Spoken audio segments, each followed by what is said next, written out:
Magandang araw po sa ating lahat. This is Councilor Danny Deng Hirang. Ang ganda ng Pilipinas, mahalin po natin ito. Ang ating subject matter po, itong 26,000 na pamilya na tulungan po ng Office of the Vice President sa Davao Region dahil sa flooding. Dahil po sa napakalakas na ulan in the past days. Ang Office of the Vice President po ay nag-release ng 26,000 na tulong sa mga pamilya. Ang pagtulong po ng Office of the Vice President ay sa mga naapektuhang malawakang pagbaha at tig 5 kilong bigas noong February 21. Partikular na nabigyan po ang Davao Oriental na umabot ng 9,967, halos 10,000 families. Davao del Norte ay 2,711 at saka sa Davao de Oro.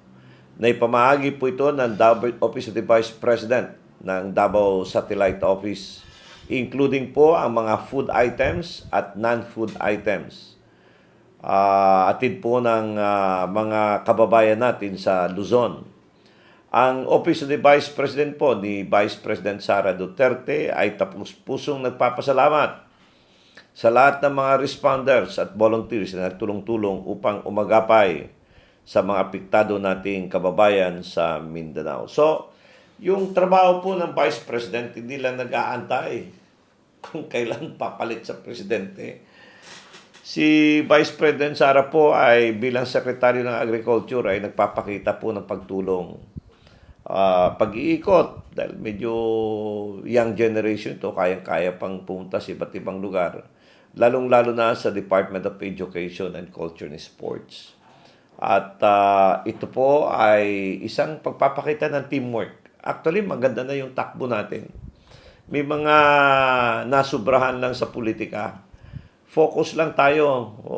Election is coming. It's just in the corner. Parang Pasko yan, darating yan every year. In fact, kailan ba yung election? Next year, nandiyan na. October, filing na. Okay lang yun. Ang importante lang is magtulungan tayo at huwag masyadong maaga.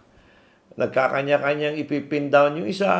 Alam mo, pag ganun, wala na magsiserve ng ating bansa. Natatakot maya-maya. Kaka-start lang ng eleksyon. Away na naman. So let's focus our work. Okay naman yun. That is democracy in action. Hindi naman natin madideprive yun. But minsan, alatang-alata na nagiging personal. You know, once you are in public service, ang isipin mo ano yung ikakabuti na lahat.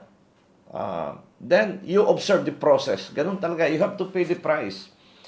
That is, you have to pay the price by following the rules. Hindi ka pa pwedeng mag-shortcut dyan dahil ang powerful ka or what. Kung anong gusto mong gagawin mo. You cannot do that. Kaya for the meantime, itong ginagawa ng ating Vice Presidente ay napakaganda. Trabaho ng trabaho lang.